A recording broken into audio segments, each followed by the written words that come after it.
ഓം ശ്രീ സായിറാം. ഭഗവാന്റെ പാതാരവിന്ദങ്ങളിൽ ശതകോടി പ്രണാമം. ഭഗവാൻ ശ്രീ സത്യസായി ബാബയുടെ രാമകഥാ രസവാഹിനി അധ്യായം 16 ഭാഗം 2. ഈ ദുസ്വപ്നങ്ങൾ 14 ദിവസങ്ങളോളം തുടർച്ചയായിട്ടുണ്ടായി. ഭരതൻ തൻ്റെ ധൈര്യത്തെയും വിശ്വാസത്തിൻ്റെയും വെല്ലിപ്പടി കണ്ടു. ഇതിനിടയിൽ അയോധ്യയിൽ നിന്നുള്ള സന്ദേശവാഹകൻ യാത്രയുടെ 15-ാം ദിവസം കേകേയ നഗരിയിൽ എത്തിച്ചേർന്നു. ഭരതൻ അവിടെ ഉണ്ടായിരുന്നു. രാജധാനിയുടെ പ്രധാന കവാടത്തിൽ അയാൾ എത്തിയ വിവരം ഭരതനെ അറിയിച്ചപ്പോൾ വേഗത്തിൽ അയാളെ കൂട്ടിക്കൊണ്ടുവരുവാൻ അദ്ദേഹം ആജ്ഞാപിച്ചു. അയാളുടെ ആഗമനത്തിൻ്റെ കാരണം എന്ത് എന്ന് ക്ഷണം അറിയണമല്ലോ. സന്ദേശവാഹകൻ ഭരതനെ നമസ്കരിച്ചു. കുലഗുരുവിൻ്റെ കൽപ്പന പ്രകാരം അദ്ദേഹവും സഹോദരനും അയോധ്യയിലേക്ക് ഉടനെ പുറപ്പെടണമെന്ന് അപേക്ഷിക്കുകയും ചെയ്തു. ഭരതൻ അയോധ്യയിലെ ജനങ്ങളുടെ ക്ഷേമത്തെപ്പറ്റി അന്വേഷിച്ചു. പലതരം ചോദ്യങ്ങൾ ദൂതനോട് ചോദിച്ചു. അവർ ക്ഷണം അയോധ്യയിലേക്ക് പുറപ്പെടണം എന്ന ഗുരുവിൻ്റെ ആവശ്യമല്ലാതെ പ്രത്യേകമായി മറ്റ് യാതൊന്നും അറിയിക്കാനില്ല എന്ന് അയാൾ മറുപടി പറഞ്ഞു. ഈ കാര്യത്തിനാണ് താൻ വന്നത്. കൂടുതലായൊന്നും തനിക്ക് പറയാനില്ല. മാത്രമല്ല താനൊന്നും അറിയുകയും ഇല്ല. ഇത്രയും അവൻ അറിയിച്ചു.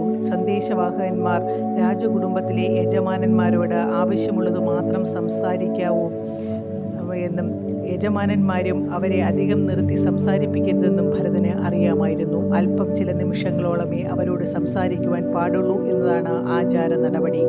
സന്ദേശവാഹകന്മാർക്ക് പ്രത്യേകമായ അച്ചടക്ക വ്യവസ്ഥകളുണ്ടായിരുന്നു. അതുകൊണ്ട് അയാൾ എഴുന്നേറ്റ് മുറി വിട്ടുപോയി. ആ നിമിഷം തന്നെ ഭരതൻ അന്തർഗൃഹത്തിലേക്ക് പ്രവേശിച്ചു. മാതുലനോട് അരിഞ്ഞ വാങ്ങി ശത്രുഘ്നോടൊന്നിച്ച് രഥത്തിൽ കയറി വേഗം രഥം ഓടിക്കാൻ നിർദ്ദേശിച്ചു. ഭീകരമായ ഒരു വില്ലിൽ നിന്നും പുറപ്പെട്ട ശരം പോലെ രഥം മലമ്പാതകളും കുന്നിൻ ചെരുവുകളും കാട്ടുപാതകളും കടന്ന് അതിവേഗത്തിൽ പാഞ്ഞു. രഥവേഗം എന്നതുപോലെ ഭരതൻ്റെ ഹൃദയത്തിൽ ദുഃഖവും ഉയർന്നു വരുന്നുണ്ടായിരുന്നു. എന്ത് കാരണമാണ് ഇത്ര തിരക്കിട്ട് തിരിച്ചു വിളിച്ചതെന്ന് അദ്ദേഹത്തിന് മനസ്സിലാക്കാൻ കഴിഞ്ഞില്ല. വിവരണാതീതമായ ഒരു വേദന അദ്ദേഹത്തെ പീഡിപ്പിച്ചുകൊണ്ടിരുന്നു. ഭക്ഷണത്തിനോ ദാഹശമനത്തിനോ ഒരിറക്ക് വെള്ളത്തിനോ വഴിക്ക് തങ്ങാൻ അദ്ദേഹം ആഗ്രഹിച്ചില്ല. തൻ്റെ ജ്യേഷ്ഠന് എന്തോ ആവൽ സൂചനയും ഉത്കണ്ഠയും ഉണ്ട് എന്ന് ശത്രുഘ്നൻ മനസ്സിലാക്കി. ഭക്ഷണപാനീയങ്ങൾക്കായി യാത്ര നിർത്തണമെന്ന് 2-4 വട്ടം അദ്ദേഹം അഭിപ്രായപ്പെട്ടു. പക്ഷേ ഭരതൻ ശ്രദ്ധിച്ചതേയില്ല. അദ്ദേഹം നിശബ്ദത പാലിച്ചു. കൂടാതെ അവരുടെ യാത്രയിൽ ഒട്ടേറെ ദുശ്ശകുനങ്ങളും അവർ കണ്ടു. വിപൽ സൂചകങ്ങളായ സ്ഥാനങ്ങളിൽ നിന്നും ദിക്കുകളിൽ നിന്നും കാക്കകൾ പരുഷസ്വരത്തിൽ കരഞ്ഞു. ഭയജനകമായ സ്വരത്തിൽ നായകൾ ദയനീയമായി ഓരിയിട്ടു.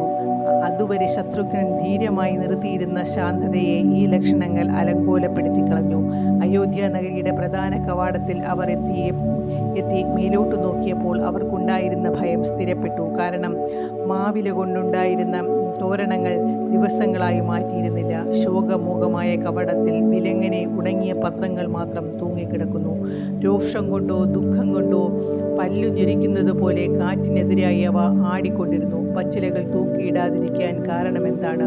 നഗരത്തിന് എന്ത് സംഭവിച്ചു? ഈ അവഗണന എന്തിന്? ഈ ദുഃഖത്തിൻ്റെ ലക്ഷണവും ഏതോ വ്യതയുടെ ഭീകരമായ രശനിപാതം തലസ്ഥാന നഗരിയിലൂടെ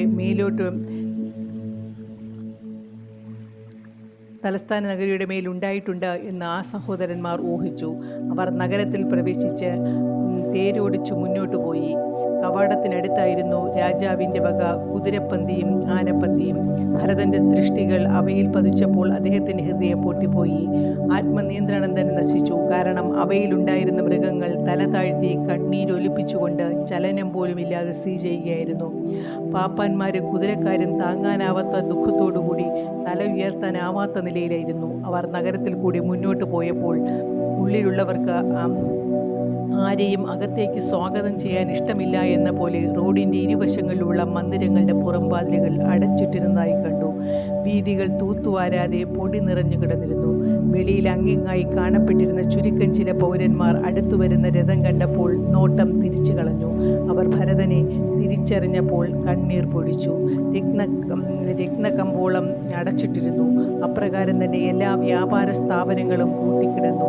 നഗരത്തിൽ സർവത്ര വ്യാപിച്ചിരുന്ന മ്ലാനതയും നിർജീവത്വവും എന്ത് കാരണത്താലാണ് ഉണ്ടായതെന്ന് ആരോടെങ്കിലും അന്വേഷിക്കാനായി നാവ് പൊങ്ങിയില്ല. ഈ കഠിന ദുഃഖത്തിൻ്റെ മുൻകൂട്ടി കാണാൻ സാധിക്കാതിരുന്ന ചിഹ്നങ്ങൾ കണ്ട് അദ്ദേഹം മരവിച്ചുപോയി. രഥം രാജധാനിയിലേക്ക് പ്രവേശിച്ചു. പാരമ്പര്യപ്രകാരമുള്ള ജയ് ജയ് ശബ്ദങ്ങൾ മുഴക്കാതെയും ആനന്ദത്തിൻ്റെ ആർപ്പുവിളികളില്ലാതെയും നിശബ്ദമായി കാവൽക്കാർ അവരെ സ്വീകരിച്ചു. അവർ മൂകരായും നമ്രശിരസ്കരായും നിലകൊണ്ടു. അവരുടെ കണ്ണുകൾ ഉയർത്തിയില്ല. കാരണം കണ്ണുനീർ പ്രവാഹം. ഏതോ ഭയങ്കര വിപത്ത് നഗരത്തെ ആക്രമിച്ചിട്ടുണ്ട് എന്ന് ആ സഹോദരന്മാർക്ക് ബോധ്യമായി. അവർ രഥത്തിൽ നിന്നിറങ്ങി രാജധാനിയിലേക്ക് ഓടി. ഭരതൻ എത്തിയിട്ടുണ്ട് എന്ന് കൈകേയി മനസ്സിലാക്കിയിരുന്നു. അവർ വളരെ ആനന്ദത്തോടുകൂടി പുത്രനെ സ്വീകരിക്കാൻ മുന്നോട്ട് വന്നു. അവരെ അനുഗമിച്ചിരുന്ന പരിചാരകന്മാർ ദുഃഖം കൊണ്ട് ഞരങ്ങുന്നുണ്ടായിരുന്നു. ഭരതൻ അവരുടെ മുഖത്തു നോക്കി. നിന്നേടത്ത് തന്നെ ബോധം നശിച്ച നിലയിൽ അദ്ദേഹത്തെ ഒരു വാക്കുപോലും പറയാൻ കഴിഞ്ഞില്ല. പക്ഷേ കൈകേയി സംസാരിക്കാൻ തുടങ്ങി. അവർ പറഞ്ഞു, മകനെ, നിന്റെ മാതുലന് സുഖം തന്നെയോ? ഭരതൻ ആ ചോദ്യത്തിന് അവ്യക്തമായ എന്തോ മറുപടി നൽകി. എന്നിട്ട് അങ്ങോട്ട് തൻ്റെ ചോദ്യം ചോദിച്ചു. അച്ഛൻ എങ്ങനെയിരിക്കുന്നു? എൻ്റെ ജ്യേഷ്ഠനും സുഖം തന്നെയല്ലേ? എൻ്റെ മറ്റു സഹോദരന്മാർക്ക് സുഖം തന്നെയല്ലേ? എൻ്റെ അമ്മായിമാർ, രാജ്ഞിമാർ, അവർക്കും? ഇത് കേട്ടപ്പോൾ കൈകേയി മിണ്ടാതിരുന്നു. ചുറ്റും നിന്നിരുന്ന പരിചാരകന്മാർക്ക് കണ്ണുനീർ പൊട്ടി. എന്തോ ഭയങ്കരമായ വാർത്ത തന്നിൽ നിന്നും ഒളിപ്പിച്ചു വച്ചിരിക്കുകയാണെന്ന് അദ്ദേഹത്തിന് മനസ്സിലായി. ഭരതൻ ചോദിച്ചു, അമ്മേ, അച്ഛൻ എവിടെ? ഇത് കേട്ട് പരിചാരകന്മാർ പൊട്ടിക്കരഞ്ഞു. അത് കണ്ട് ഇനി താമസിപ്പിക്കുന്നത് ശരിയല്ല എന്ന് മനസ്സിലാക്കിയ കൈകേയിയും കണ്ണുനീർ പൊഴിച്ച് ദുഃഖിതയായ ഒരു സ്ത്രീയുടെ ഭാഗം അഭിനയിച്ചു. ഭരതനും അന്യസഹായമില്ലാതെ ഈ രഹസ്യത്തിൻ്റെ കുരുക്കഴിക്കാൻ സാധിച്ചില്ല. ആർക്ക് എന്ത് സംഭവിച്ചു എന്ന്, എല്ലാവരും എന്താണ് ഇത്ര ദുഃഖിക്കുന്നതെന്നും വിശദീകരിച്ചു തരാൻ അദ്ദേഹം അമ്മയോട് അപേക്ഷിച്ചു. കൈകേയി പറഞ്ഞു, മകനെ, ഞാൻ എന്താണ് പറയേണ്ടത്? മന്ദരയുടെ സഹായത്തോടുകൂടി ഞാൻ ആഗ്രഹിച്ചതെല്ലാം നേടാൻ സാധിച്ചു എന്നതിൽ ഞാൻ വളരെ സന്തുഷ്ടിയായിരിക്കുന്നു. എന്നാൽ ആദ്യത്തെ നടപടിയിൽ തന്നെ എൻ്റെ വിജയം ഛിന്ന ഭിന്നമായിരിക്കുകയാണ്. ദേവന്മാർ അതിന്മേൽ ഒരു അശുഭദൃഷ്ടി പതിപ്പിച്ചു. ചക്രവർത്തി, നിന്റെ പ്രിയപ്പെട്ട പിതാവ് സ്വർഗം പ്രാപിച്ചു. കൈകേയി ഉറക്കി കരയാൻ തുടങ്ങി. ഈ വാക്കുകൾ ഭരതൻ്റെ കാതിൽ പതിച്ചതോടുകൂടി ഭരതൻ സിംഹഗർജനം കേട്ട പിടിയാനിയെ പോലെ നിലത്തു വീണുരുണ്ടു. അദ്ദേഹം വിലപിച്ചു, കഷ്ടം അച്ഛാ! ഒരു വാഴ ചീന്തി രണ്ടാക്കിയതുപോലെ ശത്രുഘ്നും നിലത്ത് വീണു. അവരുടെ പ്രാണവേദന അവർണ്ണനീയവും അമേയവും ആയിരുന്നു. ഭരതൻ എഴുന്നേറ്റിരുന്നു. രണ്ട് കൈകൊണ്ടും തല അമർത്തിപ്പിടിച്ച് ഉച്ചത്തിൽ കരഞ്ഞു. അദ്ദേഹം പറഞ്ഞു, അച്ഛാ, അങ്ങ് അന്ത്യശ്വാസം വലിക്കുമ്പോൾ അങ്ങയുടെ സമീപം നിൽക്കാൻ ഞങ്ങൾക്ക് കഴിഞ്ഞില്ലല്ലോ. ഓ, ഞങ്ങൾ എന്തു മഹാപാപികളാണ്! 4 മക്കളിൽ 4 ആൾക്കും ഒരേ തോതിൽ നന്മ ലഭിക്കുകയില്ല. ഈ ഭരതനും ശത്രുഘ്നും ഏറ്റവും മോശക്കാർ, ഏറ്റവും നിർഭാഗ്യവാന്മാർ. അവസാന നിമിഷത്തിൽ അങ്ങ് പ്രേമപൂർവ്വം ഞങ്ങളോട് സംസാരിക്കുമായിരുന്നു. അങ്ങ് ഞങ്ങൾക്ക് അമൂല്യമായ അനുഗ്രഹങ്ങളും ജീവിതം നയിക്കുന്നതിനുള്ള നിർദ്ദേശങ്ങളും തരുമായിരുന്നു. അങ്ങയുടെ അടുത്ത് ആ അവസരത്തിൽ രാമനുണ്ടായിരുന്നുവെങ്കിൽ ഞങ്ങൾ കൃതജ്ഞരാകേണ്ടതാണ്. ഞങ്ങളെ അറിയിക്കാൻ അങ്ങ് ആഗ്രഹിച്ച കാര്യങ്ങൾ ജ്യേഷ്ഠനോട് പറഞ്ഞിട്ടുണ്ടായിരിക്കും. തീർച്ച. സഹോദര, എഴുന്നേൽക്കൂ, എൻ്റെ കൂടെ വരൂ. നമ്മൾ രണ്ടുപേരും രാമൻ്റെ അടുത്ത് പോയി അച്ഛൻ നമുക്ക് തരാനായി എന്ത് സന്ദേശമാണ് കൊടുത്തിട്ടുള്ളതെന്ന് അറിയുക.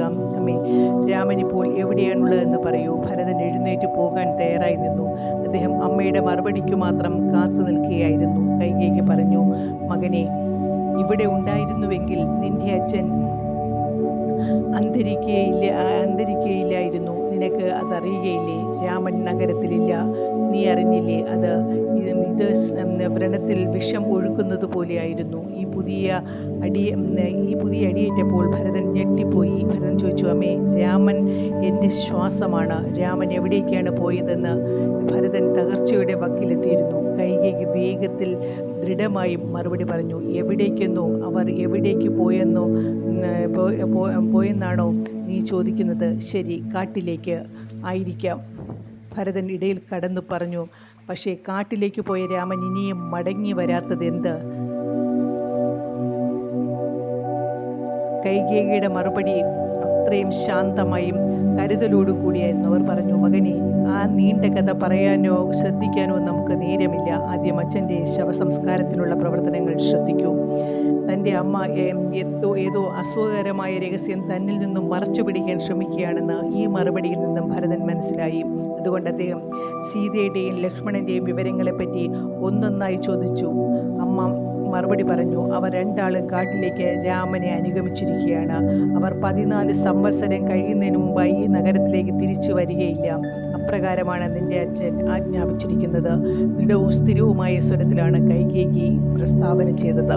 തൻ്റെ ഈ പ്രസ്താവനകൾ മൂലം ഭരതനിൽ നിരാശയും കഠിന ദുഃഖവും വർദ്ധിച്ചു വരികയാണെന്ന് കൈകേയി കണ്ടു. അവർ മകനെ അടുത്തു പിടിച്ചു നിർത്തി ശിരസിൽ തലോടിക്കൊണ്ട് ആശ്വസിപ്പിക്കാൻ ആരംഭിച്ചു. മകനെ, അച്ഛനെപ്പറ്റി വിലപിക്കേണ്ട ആവശ്യമില്ല. അദ്ദേഹം ജീവിച്ചിരുന്ന കാലത്ത് തുടർച്ചയായി തന്നെ സൽക്കർമ്മങ്ങൾ നിരതനായിരുന്നു. അതുകൊണ്ട് അദ്ദേഹത്തിൻ്റെ ആത്മാവ് സ്വർഗം പ്രാപിച്ചിരിക്കണം. അദ്ദേഹം നിന്റെ മുമ്പിൽ വച്ചിരിക്കുന്ന ആദർശങ്ങൾ അനുസരിച്ച് പ്രവർത്തിക്കുകയാണ് നിന്റെ ഇപ്പോഴത്തെ ധർമ്മം. അദ്ദേഹം ചെയ്തതുപോലെ സൽപ്രവൃത്തികൾ ചെയ്ത് യശസ്സാർജിക്കുകയും സാമ്രാജ്യഭരണം സന്തോഷപൂർവ്വം നടത്തുകയും ചെയ്യുക. നിന്റെ വിവേകപൂർവവും ദയാപൂർവവുമായ ഭരണം കൊണ്ട് അദ്ദേഹത്തിൻ്റെ കീർത്തി വർദ്ധിപ്പിക്കുക. രാജവംശത്തിൻ്റെ മഹത്തായ പേര് നിലനിർത്തുകയും ചെയ്യുക. തൻ്റെ പുത്രൻ്റെ വ്രണിത ഹൃദയത്തെ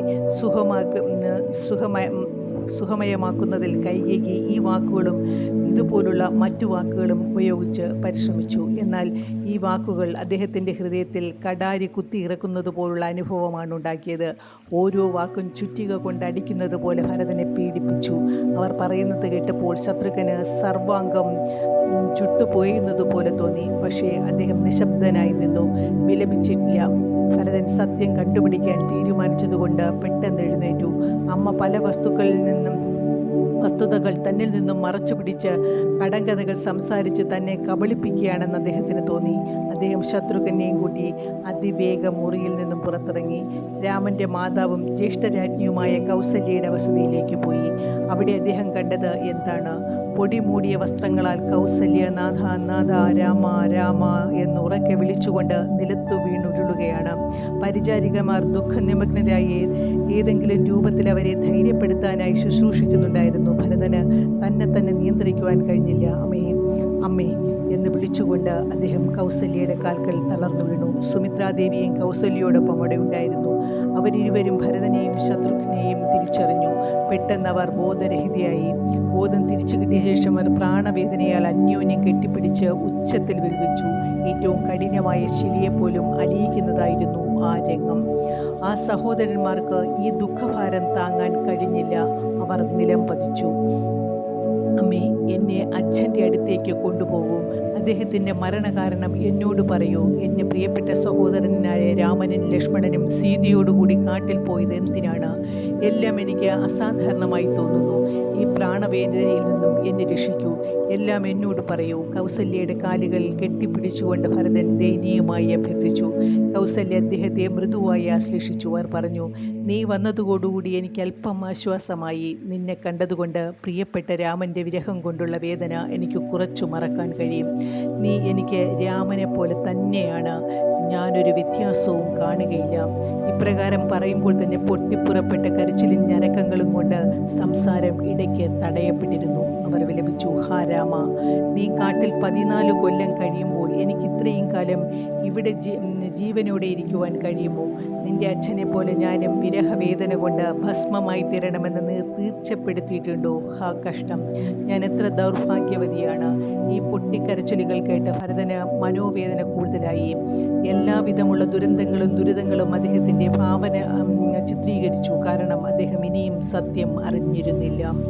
അദ്ദേഹം പ്രാർത്ഥിച്ചു, അമ്മേ, എന്നിൽ നിന്നും വസ്തുതകൾ ഒളിച്ചു വയ്ക്കരുതേ. എന്നെ വിശ്വസിക്കൂ. രാമൻ എന്തിനാണ് വനത്തിലേക്ക് പോയി?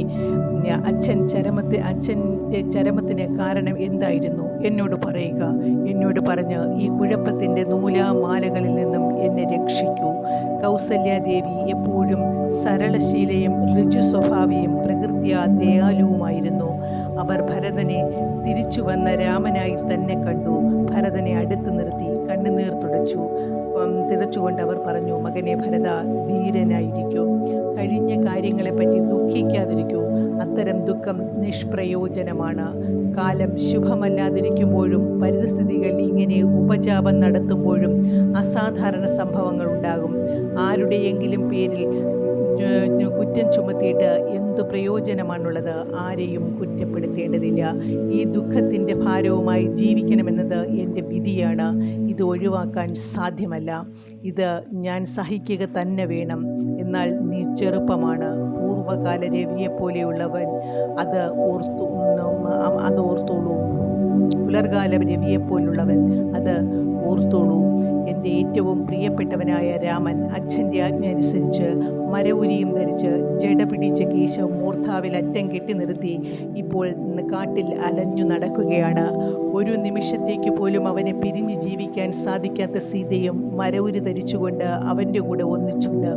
ലക്ഷ്മണൻ കാട്ടിലേക്ക് പോകുന്നതിൽ നിന്നും രാമൻ തടയാൻ നോക്കി. പക്ഷേ അവൻ്റെ പരിശ്രമങ്ങളെല്ലാം നിഷ്ഫലമായതേയുള്ളൂ. രാമനില്ലാത്ത അയോധ്യ അവന് വനത്തിന് തുല്യമാണെന്ന് പ്രഖ്യാപിച്ചുകൊണ്ട് അവനും രാമനെ അനുഗമിച്ചു. ഇതെല്ലാം എൻ്റെ കൺമുമ്പിലാണ് നടന്നത്.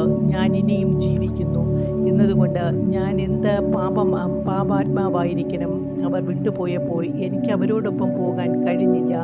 എൻ്റെ ജീവനും എന്നെ വിട്ടുപിരിഞ്ഞില്ല. യഥാർത്ഥത്തിൽ എൻ്റെ ഹൃദയം വജ്രകഠിനമായ ശിലയിൽ നിന്നും കൊത്തിയെടുത്തതാണ്. ഓ ലോല ഹൃദയനായ രാമ, നീ എന്നിൽ നിന്നും ജന്മം കൊണ്ട കാരണമാണ് ഇത്രയും ദുഃഖം അനുഭവിക്കുന്നത്. അല്ലെങ്കിൽ നീ ഇങ്ങനെ അനുഭവിക്കേണ്ടിയില്ലല്ലോ. കഷ്ടം രാമ, നിനക്ക് ഇത്ര കഷ്ടങ്ങൾ അനുഭവിക്കേണ്ടതുണ്ട്. ഫലമൂലങ്ങൾ തിന്ന് വിശപ്പടക്കണം. മഹാഭയങ്കരമായ വനത്തിലെ ഉൾപ്രദേശങ്ങളിൽ കൂടി സഞ്ചരിക്കണം. അവർ വലുതായെന്ന് ഞരങ്ങിക്കൊണ്ട് ബോധരഹിതയായി നിലം പതിച്ചു. ഭരതൻ ഇതെല്ലാം കണ്ടു, പറഞ്ഞതെല്ലാം കേൾക്കുകയും ചെയ്തു. പക്ഷേ വിഷമപ്രശ്നം വീണ്ടും അപരിഹൃതമായി തന്നെ കിടന്നു. ഈ രഹസ്യത്തിൻ്റെ ചുഴിഞ്ഞു നോക്കുവാൻ കഴിയാത്തതുമൂലം അദ്ദേഹം ഭയത്താലും ഉത്കണ്ഠയാലും വിഷമിക്കുകയായിരുന്നു. ഇതിനിടയിൽ കുലഗുരു വസിഷ്ഠൻ ഭരതനെ വിളിക്കുന്നുണ്ട് എന്ന സന്ദേശം മന്ത്രി സുമന്ത്രർ അവിടെ കൊണ്ടുവന്നു. ഭരതശത്രുഘ്നന്മാരെ കണ്ടപ്പോൾ സുമന്ത്രരും പൊട്ടിക്കരഞ്ഞു. അദ്ദേഹം ഭരതനെ ആശ്ലേഷിച്ചു. സഹോദരന്മാർക്ക് ദുഃഖം നിയന്ത്രിക്കാൻ കഴിഞ്ഞില്ല. ദുരന്ത സംഭവങ്ങളുടെ രഹസ്യത്തിന്മേൽ സുമന്ത്രരെങ്കിലും വെളിച്ചം വീശും എന്ന് ഭരതൻ പ്രതീക്ഷിച്ചു. സംഭവങ്ങളുടെ ശരിയായ വിവരണം നൽകുന്നതിന് സുമന്ത്രരെ സ്വാധീനിക്കാൻ ഭരതൻ പല വഴിക്കും ശ്രമിച്ചു. പക്ഷേ സുമന്ത്രർ ആ വസ്തുതകളെ സംബന്ധിച്ച് സംസാരിക്കാൻ ഇഷ്ടപ്പെട്ടില്ല. ഭരതൻ കണ്ടിരിക്കാൻ ഇടയുള്ളവരിൽ നിന്നും സംഭവങ്ങളെപ്പറ്റി അദ്ദേഹം അറിഞ്ഞിരിക്കും എന്ന് അനുമാനിച്ചു. അവർ കുലഗുരുവിൻ്റെ അടുത്ത് ഒന്നിച്ചാണ് പോയത്. ഭരതനും ശത്രുഘ്നും വസിഷ്ഠൻ്റെ പാദങ്ങളിൽ നമസ്കരിച്ചു, ഉച്ചത്തിൽ വിലപിച്ചു. അദ്ദേഹത്തിന് അവരെ വാത്സല്യത്തോടും സഹാനുഭൂതിയോടും കൂടി പിടിച്ചെഴുന്നേൽപ്പിച്ച് ആശ്വസിപ്പിക്കുന്നതിനിടയിൽ അനേകം ധാർമ്മികവും തത്വചിന്താപരവുമായ പാഠങ്ങൾ പറഞ്ഞു. ഇപ്പോൾ തന്നെ വളരെ വൈകിപ്പോയി. ഇനിയും താമസിക്കുന്നത് ഉചിതമല്ല, അദ്ദേഹം പറഞ്ഞു. എന്നിട്ട് പിതാവിൻ്റെ ശവസംസ്കാര കർമ്മങ്ങൾ നടത്തുന്നതിന് തയ്യാറായിരിക്കാൻ ഭരതന് നിർദ്ദേശം കൊടുത്തു. ഭരതൻ ദീർഘനേരം ചിന്താമഗ്നായി. പിന്നെ കുലഗുരു വസിഷ്ഠനോട് അഭ്യർത്ഥിച്ചു, ഗുരു, ഇത് ജ്യേഷ്ഠപുത്രൻ അനുഷ്ഠിക്കേണ്ട കർമ്മമാണ്. 4 പുത്രന്മാരിൽ രാമനാണ് മൂത്തയാൾ. ഞാനത് ചെയ്യണമെന്ന് അങ്ങ് പറയുന്നു. ഇത് നീതിയാണോ, ശരിയാണോ? അങ്ങ് ഇത്രയും ദിവസം ജഡം കേടുവരാതെ സൂക്ഷിച്ചില്ലേ? 2-3 ദിവസം കൂടി അപ്രകാരം ചെയ്യുക. ഞാനും ശത്രുഘ്നും രാമസമീപം പോയി അദ്ദേഹത്തെ തിരിച്ചു കൊണ്ടുവരാം. സദയം അനുവാദം തന്നാലും. വസിഷ്ഠൻ മറുപടി പറഞ്ഞു, മകനെ, നീ ഒരു ശുദ്ധഗതിക്കാരനാണ്. നിർദ്ദിഷ്ട കാലത്തിനു മുമ്പായി രാമൻ മടങ്ങി വരാൻ ഒരിക്കലും ഇഷ്ടപ്പെടുകയില്ല. ഒരിക്കൽ കൊടുത്ത വാക്ക് അവൻ പാലിക്കും. നീ ഇത്രയധികം അഭ്യർത്ഥിച്ചാലും രാമൻ 14 വർഷം കഴിഞ്ഞല്ലാതെ അയോധ്യയിൽ കാലുകുത്തുകയില്ല. അതുകൊണ്ട് നിന്റെ ഈ പദ്ധതി വിട്ടുകളയൂ. അച്ഛൻ്റെ ശേഷക്രിയകൾ ചെയ്യൂ. അതിൽ പിന്നെ ഇഷ്ടം പോലെ എന്തും ചെയ്തോളൂ. തൻ്റെ ആശയത്തിൻ്റെ നിഷ്ഫലത്വത്തെപ്പറ്റി ഭരതനെ ബോധ്യപ്പെടുത്താനായി വസിഷ്ഠൻ വീണ്ടും ഈ രീതിയിൽ തന്നെ സംസാരിക്കുകയുണ്ടായി. കുലഗുരുവിനെ അനുസരിക്കാതെ നിവൃത്തിയില്ല എന്ന് ഭരതന് മനസ്സിലായി. അദ്ദേഹം സമ്മതിച്ചു. പിതൃജടം കുളിപ്പിച്ച് ദഹനക്രിയയ്ക്ക് മുമ്പായി ചെയ്യേണ്ട കർമ്മങ്ങളെല്ലാം ശാസ്ത്രോക്തമായ രീതിയിൽ തന്നെ അനുഷ്ഠിക്കപ്പെട്ടു. ഇതിനിടയിൽ പ്രതിരോധ്യമായ ഒരാവേശത്താൽ പ്രേരിതനായി ഭരതൻ നേരെ കൗസല്യയുടെയും സുമിത്രയുടെയും വസതിയിലേക്ക് ചെന്നു. അവരുടെ പാദങ്ങളിൽ നമസ്കരിച്ചുകൊണ്ട് ഇങ്ങനെ അഭ്യർത്ഥിച്ചു, അമ്മമാരെ, അരുത്. അച്ഛന് ദഹിപ്പിക്കുന്ന ചിതയിൽ ചാടി നിങ്ങൾ ആത്മഹൂതി ചെയ്യരുത്. നിങ്ങൾ ഇങ്ങനെ ചെയ്യാൻ ശ്രമിക്കുകയാണെങ്കിൽ ഞാൻ അദ്ദേഹത്തിനു വേണ്ടിയുള്ള അവസാന കർമ്മങ്ങൾ ചെയ്യുകയില്ല. അവർ അങ്ങനെ ചെയ്യുകയില്ല എന്ന വാഗ്ദത്തം ഭരതൻ അവരിൽ നിന്നും നേടി. അദ്ദേഹത്തിൻ്റെ സ്നേഹവും ഭക്തിയും അവരുടെ ഹൃദയത്തിൽ ദൃഢമുദ്രിതമായി. അവർക്ക് അദ്ദേഹത്തിൻ്റെ അപേക്ഷ സ്വീകരിക്കാതെ നിവർത്തി ഉണ്ടായിരുന്നില്ല. അവർ പറഞ്ഞു, മകനെ, ഞങ്ങൾ നിന്റെ ആഗ്രഹം പോലെ പ്രവർത്തിക്കാം. അനന്തരം പൃഥുജടം സരയൂ നദിയുടെ കരയിൽ തയ്യാർ ചെയ്തിരുന്ന ചന്ദനച്ചിതയിൽ കൊണ്ടുപോയി വച്ചു. വേദങ്ങളിൽ വസിഷ്ഠൻ മുൻകൂട്ടി കണ്ടതിലും പ്രതീക്ഷിച്ചതിലും 1000 മടങ്ങ് വിശ്വാസം സംശയരഹിതമായി തെളിയിച്ചുകൊണ്ട് ഭരതൻ ശേഷക്രിയകൾ ഔചിത്യനിഷ്ഠയാൽ നീതമായ ശരിയായ രീതിയിൽ തന്നെ അനുഷ്ഠിക്കുകയുണ്ടായി. അച്ഛൻ്റെ പേരിൽ ധർമ്മമായി ശാസ്ത്രോക്തമായി 16 സാധനങ്ങൾ ധാരാളമായി ദാനം ചെയ്തു. പശുക്കൾ, നിലങ്ങൾ, സ്വർണം, ഗൃഹങ്ങൾ, വസ്ത്രങ്ങൾ, ഭക്ഷണം, കുതിരകൾ, ആനകൾ, നാണയങ്ങൾ തുടങ്ങിയ വിലയുള്ള വസ്തുക്കൾ കൊടുക്കുകയുണ്ടായി. ദാനം കിട്ടിയവർ അദ്ദേഹത്തിൻ്റെ ഹൃദയവിശാലതയെയും പിതൃഭക്തിയെയും അളവറ്റ് പുകഴ്ത്തുകയുണ്ടായി. പക്ഷേ സാമന്ത രാജാക്കന്മാർ, പണ്ഡിതന്മാർ, പുരോഹിതന്മാർ, സാധാരണക്കാർ എന്നിവർക്ക് രാമൻ്റെ അസാന്നിധ്യവുമായി പൊരുത്തപ്പെടുവാൻ കഴിഞ്ഞില്ല. ആ വ്യസനം അവരുടെ ഹൃദയത്തെ കരണ്ടുകൊണ്ടിരുന്നു. ഓരോ നിമിഷവും ആ വിരഹത്തിൻ്റെ വേദന ശല്യപ്പെടുത്തിക്കൊണ്ടിരുന്നു. തങ്ങൾ നിസ്സഹായരാണെന്ന് അവർക്കറിയാമായിരുന്നു. അതിനൊരു പോംവഴിയുണ്ടായിരുന്നില്ല. രാമൻ ഒരിക്കലും പ്രതിജ്ഞയ്ക്കെതിരായി പ്രവർത്തിക്കുകയില്ല. പ്രേരണ ഏത് രൂപത്തിലുള്ളതായാലും അദ്ദേഹം തിരിച്ചു വരികയില്ല. അവർക്ക് ആ വസ്തുത സ്വീകരിക്കേണ്ടതായി വന്നു. അതുകൊണ്ട് അവർ ഈ പ്രാണവേദന സഹിക്കുന്നതിനായി ഹൃദയത്തിൻ്റെ കാഠിന്യം കൂട്ടി. നാടുകടത്തൽ ശിക്ഷയുടെ വിധി കഴിയുന്നതുവരെ കാത്ത് അപ്പോൾ സന്തോഷിക്കാമെന്ന് കരുതി ജീവിതം തുടർന്നു പോകാൻ തീരുമാനിച്ചു. ഇതിനിടയിൽ കുലഗുരു വസിഷ്ഠൻ പ്രഭുക്കന്മാർ, സാമന്തന്മാർ, മന്ത്രിമാർ, മഹർഷിമാർ, സന്യാസിമാർ, സാമ്രാജ്യത്തിലെ ജ്ഞാനികൾ, ജനനേതാക്കന്മാർ എന്നിവരെ എല്ലാം ക്ഷണിച്ച് ഒരു കാര്യാലോചനാ യോഗം കൂടി. ആദ്യമായി അദ്ദേഹം ധർമ്മശാസ്ത്ര നിയമങ്ങൾക്കനുസരിച്ച് ഭരണാധികാരിയുടെ കടമകളെയും ബാധ്യതകളെയും സംബന്ധിച്ച് ഒരു ഉപദേശം നടത്തി. കൈകേയിയുടെ ഗൂഢതന്ത്രം മുതൽ രാമൻ്റെ വനയാത്ര വരെ നടന്നിട്ടുള്ള എല്ലാ സംഭവങ്ങളെയും സംബന്ധിച്ച് ശരിയായ വിവരണം നടത്തി. അനന്തരം അന്തരിച്ച ചക്രവർത്തിയുടെ ഉത്കൃഷ്ട ഗുണങ്ങളെപ്പറ്റി സവിസ്തരം പ്രസ്താവിച്ചു. അദ്ദേഹത്തിൻ്റെ സത്യസന്ധത, സ്വഭാവത്തിൻ്റെ ഉന്നത നിലവാരം, ആത്മീയ സിദ്ധികൾ, രാജകീയ ഗാംഭീര്യം, വൈദിക അനുശാസനങ്ങളോടുള്ള ഭക്തി തുടങ്ങിയവ അസംഖ്യം യജ്ഞങ്ങളുടെയും യാഗങ്ങളുടെയും അതുപോലുള്ള വൈദിക കർമ്മങ്ങളുടെയും ഉദാരനായ പുരസ്കർത്താവായിരുന്നു അദ്ദേഹം. വസിഷ്ഠൻ ചക്രവർത്തി രാമനെ യുവരാജാവായി അഭിഷേകം ചെയ്യുവാനെടുത്ത നടപടിയെയും അവയ്ക്ക് നേരിട്ട പ്രതിബന്ധങ്ങളെയും വിവരിച്ചു. ഇതിൻ്റെ ഫലമായാണ് രാമൻ്റെ വനഗമനം എന്ന് അദ്ദേഹം വെളിപ്പെടുത്തി. തൻ്റെ പ്രിയങ്കരനായ പുത്രൻ്റെ വിരഹം കൊണ്ടുള്ള ദുഃഖം സഹിക്കാനാവാതെയാണ് ചക്രവർത്തിയുടെ ചരമവും ഉണ്ടായതെന്ന് അദ്ദേഹം പറഞ്ഞു. കുലഗുരു വരിച്ച തലസ്ഥാന നഗരിയിലെ ദുരന്ത സംഭവ വികാസങ്ങൾ അറിഞ്ഞിട്ടില്ലായിരുന്നു ഭരതനും ശത്രുഘ്നും. അപ്പോൾ ഗുരുമുഖത്തു നിന്നും അവ അറിഞ്ഞപ്പോൾ വർദ്ധിച്ച രോഷവും ശോകവും ലജ്ജയും ഉണ്ടായി. അവർ അതോന്മുഖരായി. അവരുടെ ഹൃദയം പശ്ചാത്താപപൂർണമായി. അവരുടെ കവിൾത്തടങ്ങളിൽ കൂടി കണ്ണുനീർ ധാരധാരയായി ഒഴുകി. അവരുടെ മുമ്പിൽ സമ്മേളിച്ചിരുന്നവർക്ക് അവരുടെ നേരെ നോക്കുവാൻ കഴിഞ്ഞില്ല. വസിഷ്ഠൻ പോലും നീരൂറുന്ന കണ്ണുകൾ തുടച്ചു. സഭാതലം മുഴുവനും മ്ലാനമായി. സമ്മേളനത്തിലാകെ നിശബ്ദത പരന്നു. സദസ്സിലുള്ളവരെല്ലാം ശിലാപ്രതിമകളെപ്പോലെ നിലകൊണ്ടു. വസിഷ്ഠൻ്റെ പ്രതിപാദനം തുടർന്നു കേൾക്കുവാൻ ഭരതനും ശത്രുഘ്നും കഴിഞ്ഞില്ല. കൈകേയിയുടെ പരമദുഷ്ടമായ പ്രവൃത്തിയെപ്പറ്റി അവർ അതിരറ്റ വിധം കോപാവിഷ്ടരായി. ഇത്തരക്കാരിയായ ഒരു അമ്മയിൽ ജനിക്കേണ്ടി വന്നുവല്ലോ എന്ന് ഭരതൻ സ്വയം ശപിച്ചു. കഴിഞ്ഞ ജന്മങ്ങളിലെ തൻ്റെ ദുഷ്കർമ്മങ്ങളുടെ ഫലങ്ങളെപ്പറ്റി അദ്ദേഹം വളരെ ലജ്ജിച്ചു. അദ്ദേഹത്തിന് തലയുയർത്തുവാനോ ആരുടെയും മുഖത്തു നോക്കുവാനോ സാധിച്ചില്ല. സഭാതലം വിട്ടുപോകാൻ അവർ ഉത്കണ്ഠ കാണിച്ചു. വസിഷ്ഠൻ അവരുടെ വികാരങ്ങൾ മനസ്സിലാക്കി. സമാശ്വാസ വാക്കുകളുമായി അവരെ സമീപിച്ചു. മകനെ, അദ്ദേഹം പറഞ്ഞു, കഴിഞ്ഞ കാര്യങ്ങളോർത്ത് കരഞ്ഞിട്ട് കാര്യമില്ല. സംഭവിച്ചത് സംഭവിച്ചു. ഇനി എന്താണ് ചെയ്യേണ്ടതെന്ന് ഇപ്പോൾ നമ്മൾ ആലോചിച്ച് തീരുമാനിക്കേണ്ടതാണ്. ഞാൻ പറയട്ടെ, നിന്റെ അച്ഛൻ സർവ്വതാ ഭാഗ്യവാനായിരുന്നു.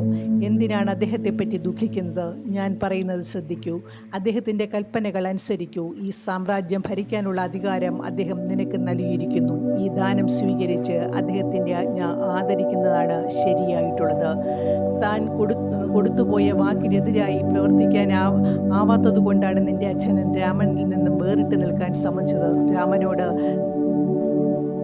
അതിയായ സ്നേഹവാത്സല്യം ഉള്ളതുകൊണ്ട് അദ്ദേഹം സ്വന്തം ജീവൻ ഉപേക്ഷിക്കുകയും ചെയ്തു. താൻ ചെയ്ത വാഗ്ദത്തത്തിന് പരിഹാരമായി അദ്ദേഹം മരണം സ്വീകരിച്ചു. അതിനെപ്പറ്റി ഒരു സംശയവുമില്ല.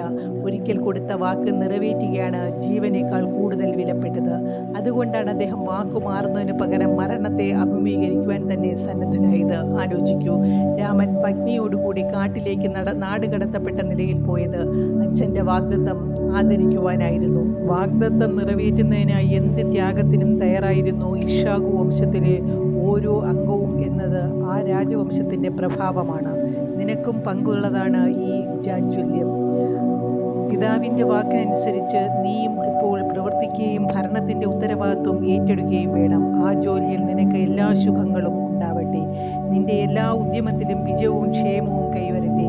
നിന്നോട് എനിക്കുള്ള വാത്സല്യവും കരുണാർദ്രതയും കാരണമായിട്ടാണ് ഞാൻ ഇപ്രകാരം ഉപദേശിക്കുന്നത്. അല്ലെങ്കിൽ ഇത്രയും വമ്പിച്ച ഉത്തരവാദിത്വം നിന്റെ ചുമലിൽ ഞാൻ അർപ്പിക്കുമായിരുന്നില്ല.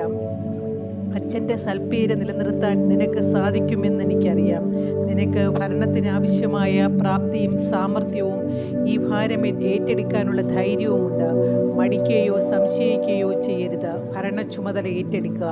വസിഷ്ഠൻ ഭരതൻ്റെ പുറത്തു തട്ടി അദ്ദേഹത്തെ അനുഗ്രഹിച്ചു. ഗുരുവിൻ്റെ പ്രേമപൂർണമായ ഉപദേശം ഭരതൻ സ്വീകരിച്ചു. അദ്ദേഹം അവസാനിപ്പിച്ചപ്പോൾ സ്വസ്ഥാനത്തു നിന്നും എഴുന്നേറ്റ് ചെന്ന് ഗുരുവിൻ്റെ ചരണങ്ങളിൽ നമസ്കരിച്ചു. അദ്ദേഹം സംസാരിക്കാൻ വിഷമിച്ചു. കാരണം അദ്ദേഹം ആശ്വസിപ്പിക്കാൻ അസാധ്യമായ ദുഃഖം അനുഭവിക്കുകയായിരുന്നു. അദ്ദേഹത്തിൻ്റെ ചുണ്ടുകൾ വിറച്ചുകൊണ്ടിരുന്നു. ശബ്ദം അസ്പഷ്ടമായിരുന്നു. വാക്കുകൾക്ക് അദ്ദേഹത്തിൻ്റെ രചനയിൽ രൂപം കൊള്ളാൻ കഴിഞ്ഞില്ല. അദ്ദേഹം പറഞ്ഞു, ഗുരു, അങ്ങയുടെ ഈ വാക്കുകൾ യഥാർത്ഥത്തിൽ അങ്ങയ്ക്ക് എൻ്റെ നേരെയുള്ള സ്നേഹത്തിൻ്റെയും കരുണാർദ്രതയുടെയും സൂചനയാണോ? അല്ല, വാസ്തവത്തിൽ അങ്ങയ്ക്ക് എൻ്റെ നേരെ സ്നേഹമില്ല, കരുണാർദ്രതയുമില്ല. കാരണം അങ്ങയ്ക്ക് അവ ഉണ്ടായിരുന്നു എങ്കിൽ അങ്ങ് ഈ ഭാരങ്ങളെല്ലാം എന്നിൽ അർപ്പിക്കുവാൻ സമ്മതിക്കുമായിരുന്നില്ല. യാതൊരു ദയയുമില്ലാതെ അങ്ങനെ ശിക്ഷയ്ക്ക് വിധിക്കുകയാണ്. പരമപുണ്യാത്മാവും പരിശുദ്ധനുമായ രാമനെ കാട്ടിലേക്ക് ഓടിച്ച ഈ സാമ്രാജ്യം, വർഷങ്ങളോളം ജനതയെ മുഴുവനും അവിഛിന്നമായി കണ്ണീരിലാഴ്ത്തിയ ഈ സാമ്രാജ്യം, തൻ്റെ ഏറ്റവും ന്യായമായ ഭരണാധികാരിയെ നഷ്ടപ്പെട്ട ഈ സാമ്രാജ്യം, ഭരണവംശമായ ഇഷാഖു രാജവംശത്തിന് ഒരിക്കലും നശിക്കാത്ത ദുഷ്കീർത്തി ഉണ്ടാക്കി തീർത്ത ഈ സാമ്രാജ്യം, കൗസല്യയ്ക്കും സുമിത്രയ്ക്കും മറ്റുള്ളവർക്കും ദയനീയമായ വൈധവ്യാവസ്ഥ വരുത്തിവെച്ച ഈ സാമ്രാജ്യം, പല വഴിയിലും തരം താണു കഴിഞ്ഞ ഈ സാമ്രാജ്യം അങ്ങ് ഇപ്പോൾ എന്നെ ഏൽപ്പിക്കുകയാണ്. കഷ്ടം! ഞാൻ ചെയ്ത ദുഷ്കർമ്മങ്ങളുടെ ഫലമാണിത്. ക്രൂരതയുടെയും വിദ്വേഷത്തിൻ്റെയും മൂർത്തിമദ്ഭാവമായ കൈകേയിയുടെ ഗർഭപാത്രത്തിൽ നിന്നും ഈ ദൗർഭാഗ്യമുള്ളവൻ ജനിച്ചതിൻ്റെ ഫലമാണിത്. ആ ശിക്ഷ എന്നിലേൽപ്പിച്ച് എന്നെ പീഡിപ്പിക്കുന്നതിന് പകരം രാമനുള്ളിടത്തേക്ക് എന്നെ അയച്ച് അല്പം ആധ്യാത്മിക നന്മയെങ്കിലും സമ്പാദിക്കാൻ സഹായിക്കൂ. അങ്ങനെ അദ്ദേഹത്തിൻ്റെ പാദങ്ങൾക്ക് നടക്കുവാൻ മൃദുത്വമുണ്ടാക്കുന്നതിനായി ആ വഴികൾ അടിച്ചു വൃത്തിയാക്കാനുള്ള ജോലിയിൽ ഏർപ്പെട്ടുകൊണ്ട് എനിക്ക് എന്നെ രക്ഷിക്കുകയും എൻ്റെ ജീവിതം വിലയുള്ളതാക്കി തീർക്കുകയും ചെയ്യുവാൻ കഴിയും. എനിക്ക് ഈ സ്ഥലത്ത് ഇനി നിമിഷം പോലും ഇരിക്കുവാൻ സാധ്യമല്ല. ഭരതൻ വസിഷ്ഠൻ്റെ ചരണങ്ങളിൽ നമസ്കരിച്ചു. വനത്തിലേക്ക് പോകാൻ അനുവാദം നൽകണമെന്ന് അപേക്ഷിച്ചു. ഇത് കേട്ടപ്പോൾ മന്ത്രിമാരെല്ലാം എഴുന്നേറ്റു കൂപ്പുകൈയോടെ പറഞ്ഞു, പ്രഭു, ഈ സ്ഥിതി തുടർന്നു പോകുന്നത് ശരിയല്ല. ഇപ്പോൾ നമുക്കൊരു ഭരണാധികാരിയില്ല. കുലഗുരു അങ്ങയിൽ അർപ്പിച്ച ഉത്തരവാദിത്വത്തിൽ നിന്നും രക്ഷപ്പെടാൻ അങ്ങേക്ക് സാധ്യമല്ല. രാമൻ മടങ്ങി വന്നാൽ അങ്ങേക്ക് ഇഷ്ടം പോലെ പ്രവർത്തിക്കാം. പക്ഷേ ഇപ്പോൾ ഞങ്ങളുടെ അഭ്യർത്ഥന സ്വീകരിക്കുക. രാജ്യത്തെ രക്ഷിച്ച് ജനക്ഷേമം വർദ്ധിപ്പിക്കുക, ഭരണ സാരഥ്യം വഹിക്കുക. അവരുടെ വാക്കുകൾക്കൊന്നും ഭരതൻ മറുപടി പറഞ്ഞില്ല. പകരം അദ്ദേഹം കൗസല്യ മാതാവിനെ ചെന്ന് കാണാൻ അനുമതിക്ക് അപേക്ഷിച്ചു. വസിഷ്ഠൻ ഉടൻ തന്നെ സമ്മതം നൽകി. ഭരതനും ശത്രുഘ്നും സദസ്സിൽ നിന്നും ബഹിർഗമിച്ച് നേരെ കൗസല്യയുടെ കൊട്ടാരത്തിലേക്ക് പോയി. അവർ അമ്മയുടെ പാദങ്ങളിൽ നമസ്കരിച്ചു. ഭരതൻ പറഞ്ഞു, അമ്മേ, ദുഷ്ടയായ കൈകേയിയുടെ ഗർഭപാത്രത്തിൽ നിന്നും ജന്മം കൊണ്ടതിനാൽ ഈ ആപത്തിനെല്ലാം കാരണഭൂതനായ നിർഭാഗ്യവനായ ഈ ഭരതനോട് ക്ഷമിക്കണമേ. ഈ രാജ്യത്തിൻ്റെ ഇന്നത്തെ ദുരിതങ്ങൾക്കെല്ലാം കാരണം ഈ ശപിക്കപ്പെട്ടവനാണ്. എനിക്ക് കാട്ടിലേക്ക് പോകാൻ അനുമതി തരൂ. ഞാൻ കാരണമായി എൻ്റെ സ്വാമിയും പ്രഭുവുമായ രാമനാൽ പരിത്യക്തയായ ഈ അയോധ്യയിൽ തല ഉയർത്തിക്കൊണ്ട് ഒരു നിമിഷം പോലും നടക്കാനോ നീങ്ങാനോ എനിക്ക് സാധ്യമല്ല. അവകാശി എന്ന നിലയിൽ ഈ സാമ്രാജ്യം മൂത്ത പുത്രനുള്ളതാണ്. ഈ നിസ്സാരന് അതിന്മേൽ യാതൊരു അവകാശവുമില്ല. എനിക്ക് ഈ ഭാരം വേണ്ട, ഞാനത് വഹിക്കുകയുമില്ല. ഉടനെ തന്നെ സ്ഥലം വിടാൻ തക്കവണ്ണം എന്നെ അനുഗ്രഹിക്കണം. നിറഞ്ഞ ദുഃഖത്തോടുകൂടി ഭരതൻ കാത്തുനിന്നു. കൗസല്യ ധൈര്യം സമാഹരിച്ച് ഭരതനെ സമാശ്വസിപ്പിക്കാൻ ശ്രമിച്ചു. അവർ പറഞ്ഞു, ഭരത, പരിസ്ഥിതികൾ പരിഗണിച്ച് നീ ദുഃഖം ഉപേക്ഷിക്കുക. ഇത് സംശയിച്ചു നിൽക്കാനുള്ള അവസരമല്ല. രാമൻ വനാന്തരത്തിലാണുള്ളത്. നിന്റെ അച്ഛൻ സ്വർഗസ്ഥനാണ്. നിന്റെ ബന്ധുക്കളും സുഹൃത്തുക്കളും ഗുണകാംക്ഷികളും പ്രജകളും അഗാധ ദുഃഖത്തിൽ ആമഗ്നരായിരിക്കുകയാണ്. അവരെല്ലാം അവരുടെ ഏക അഭയകേന്ദ്രവും ആശ്രയസ്ഥാനവുമായി നിന്നെ ഉറ്റുനോക്കുന്നത് കാലം ശുഭമല്ലാത്തതുകൊണ്ടും അതിൻ്റെ ഫലമായി ആളുകളുടെ കർമ്മങ്ങൾ നേരായ മാർഗം വെടിഞ്ഞ് അത്യന്തം ഹീനമായതുകൊണ്ടും ഇതെല്ലാം സംഭവിച്ചതാണെന്ന് മനസ്സിലാക്കുക. ധീരനായി തീരുമാനമെടുക്കുക. അച്ഛൻ്റെ നിർദ്ദേശങ്ങൾ അനുസരിക്കുക. കുലഗുരു വസിഷ്ഠൻ്റെ ആജ്ഞകൾക്ക് വഴങ്ങുക. ജനങ്ങളുടെ അപേക്ഷ ആദരിക്കുക. നീ ചെയ്യണമെന്ന് മന്ത്രിമാർ പറയുന്നത് പോലെ ചെയ്യുക. രാജാധികാരം ഏറ്റെടുക്കാൻ പ്രേരണ നൽകുന്നതിന് ശ്രമിക്കുമ്പോൾ കൗസല്യ വാത്സല്യത്തോടുകൂടി ഭരതൻ്റെ കൈകൾ തൻ്റെ കയ്യിൽ ഒതുക്കി പിടിച്ചിരിക്കുകയായിരുന്നു. കത്തിയെരിയുന്ന ഹൃദയത്തിന്മേൽ ശീതളമായ ചന്ദനം പുരട്ടിയതുപോലെ അവരുടെ വാക്കുകൾ അസാധാരണമായൊരു മൃദുത്വത്തോടെ അദ്ദേഹത്തെ സ്പർശിച്ചു. ആ വാക്കുകൾ കാതിന് ഇമ്പം കൊടുക്കുന്നവയായിരുന്നു, കേൾക്കാൻ ആകർഷകവുമായിരുന്നു. കാരണം കൗസല്യ ഈ വിപത്തുകൾക്കൊക്കെ കാരണഭൂതരായ അവൻ്റെ അമ്മയെപ്പറ്റി ഒരു വാക്കുപോലും കുറ്റപ്പെടുത്തി പറഞ്ഞിരുന്നില്ല. അവൻ്റെ ഭക്തിയും വിശ്വാസതയും സംബന്ധിച്ച് യാതൊരു സംശയവും വെച്ചു പോറ്റിയതുമില്ല. അവരുടെ വാക്കുകൾ കേട്ടപ്പോൾ ഭരതന് അളവറ്റ സന്തോഷവും ആശ്വാസവും ഉണ്ടായി. അവരുടെ ഹൃദയം എത്ര വിശാലമാണെന്നും അവർക്ക് തന്നോടുള്ള സ്നേഹം എത്ര ആത്മാർത്ഥമാണെന്നും കണ്ടപ്പോൾ ഭരതൻ അത്യന്തം സന്തുഷ്ടനായി. തൻ്റെ മകൻ നാട് കടത്തപ്പെട്ട നിലയിൽ 14 വർഷം കാട്ടിലായിരിക്കുമ്പോൾ കൗസല്യ തന്നോട് എങ്ങനെ പെരുമാറുമെന്നും തൻ്റെ ഭർത്താവിൻ്റെയും മറ്റൊരു ഭാര്യയിലുള്ള മകനായ തന്നിൽ ഇത്രയും വാത്സല്യം ചൊരിയുമെന്നും അദ്ദേഹം സ്വപ്നത്തിൽ പോലും ഊഹിച്ചിരുന്നില്ല. തൻ്റെ മാതാവായ കൈകേയിയും കൗസല്യയും തമ്മിൽ എന്തന്തരം! അദ്ദേഹം അത്ഭുതപ്പെട്ടു. ഏത് അളവുകോൽ വെച്ച് നോക്കിയിട്ടും അദ്ദേഹത്തിന് അത് അളക്കാൻ കഴിഞ്ഞില്ല. ഹൃദയത്തിൽ നിറഞ്ഞിരിക്കേണ്ട സ്നേഹത്തിൻ്റെ പരിപൂർത്തിയും സാഫല്യവും അദ്ദേഹം കൗസല്യയിൽ ദർശിച്ചു. അദ്ദേഹം കൈകൂപ്പി അപേക്ഷിച്ചു, അമ്മേ, കാരുണ്യവും സ്നേഹവും നിറഞ്ഞ അവിടുത്തെ വാക്കുകൾ എൻ്റെ വ്രണിത ഹൃദയത്തിൽ സുഖശീതളമായ പനിനീർ തളിച്ചതുപോലെയായി. ഒരു പക്ഷേ അവിടുന്ന് എന്നെ രാമനാണെന്ന് തെറ്റിദ്ധരിച്ചിരിക്കും. പക്ഷേ കഷ്ടം, ഞാൻ ആ പവിത്ര ഹൃദയനായ രാമനല്ല. ഞാൻ കൈകേയിയിൽ ജനിച്ച ഭരതനാണ്. അവരിൽ നിന്നും അനന്തരാവകാശിയായി കിട്ടിയ ഈ പ്രകൃതിയുണ്ട് എനിക്ക്. ഞാൻ നാണമില്ലാത്തൊരു നീചനാണ്. ഞാൻ രാമൻ്റെ ശത്രുവാണ്. അവിടുന്ന് എന്നെ രാമനാണെന്ന് ധരിച്ചിരിക്കുന്നു. ഇത്രയും ദയയോടും വാത്സല്യത്തോടും കൂടി എന്നോട് സംസാരിക്കുകയും ചെയ്തിരിക്കുന്നു. അവിടുത്തെ ഹൃദയം എപ്പോഴും രാമനെപ്പറ്റി ചിന്തിക്കുന്നത് കൊണ്ട് അമ്മ രാമനോട് സംസാരിക്കുന്നത് പോലെ എല്ലാവരോടും സംസാരിക്കുന്നു.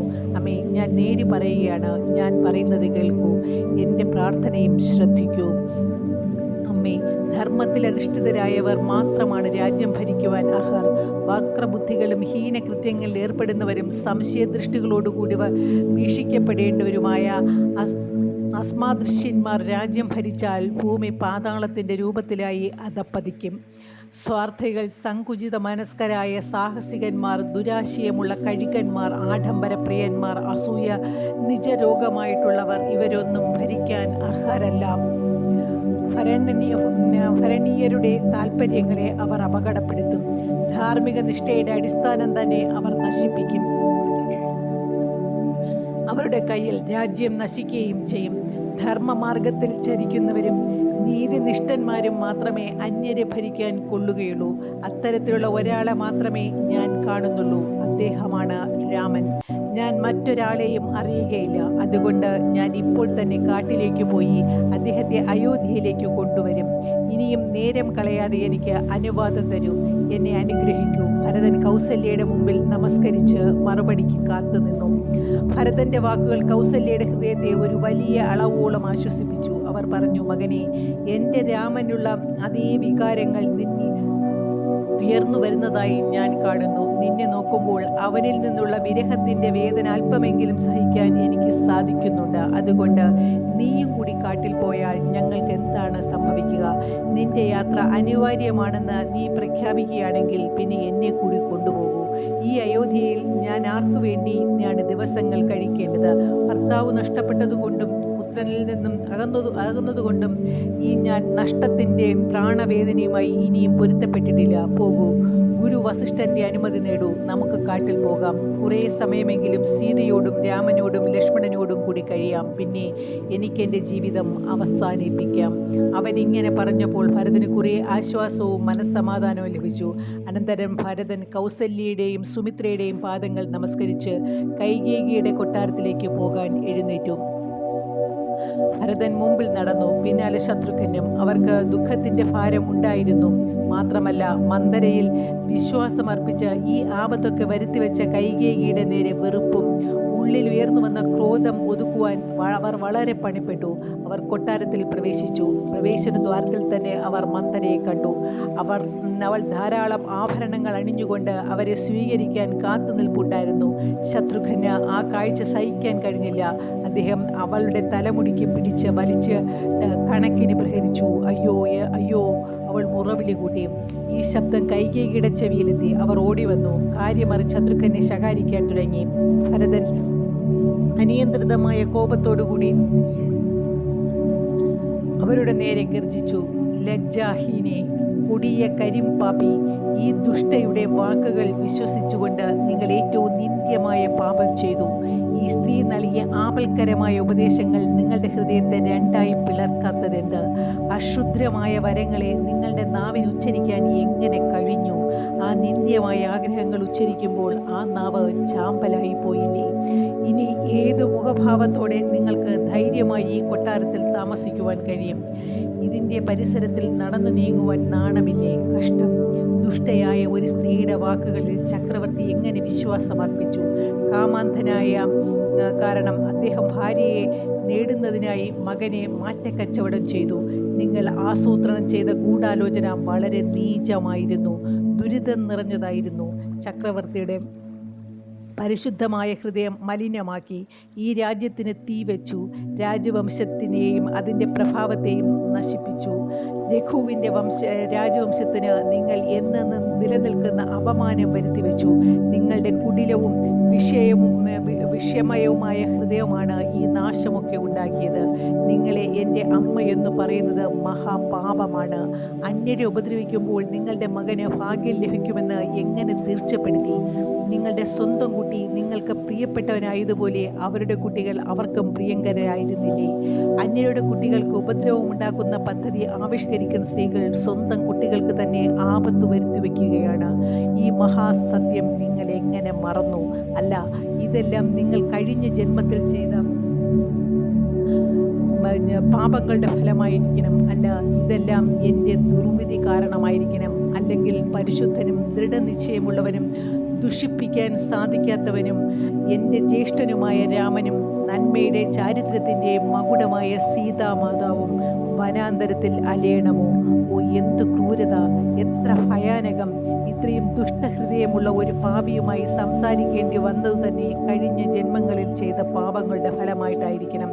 നിങ്ങളുടെ ഗർഭപാത്രത്തിൽ ജനിക്കുക എന്ന ഈ അപമാനം, ഈ ശിക്ഷ അർഹിക്കുവാൻ ഞാൻ എത്ര ഭയങ്കരമായ പാപമാണ് ചെയ്തിട്ടുണ്ടായിരിക്കുക എന്ന് ഞാൻ ആശ്ചര്യപ്പെടുന്നു. പാപികൾക്ക് പാപികളെ മാത്രമേ പങ്കാളികളും കൂട്ടാളികളുമായി ലഭിക്കുകയുള്ളൂ. ഗുണപ്രദമായ പ്രവർത്തനങ്ങളിൽ ഏർപ്പെട്ടിട്ടുള്ള നല്ല മനുഷ്യരായി അവരെങ്ങനെ ബന്ധപ്പെടും?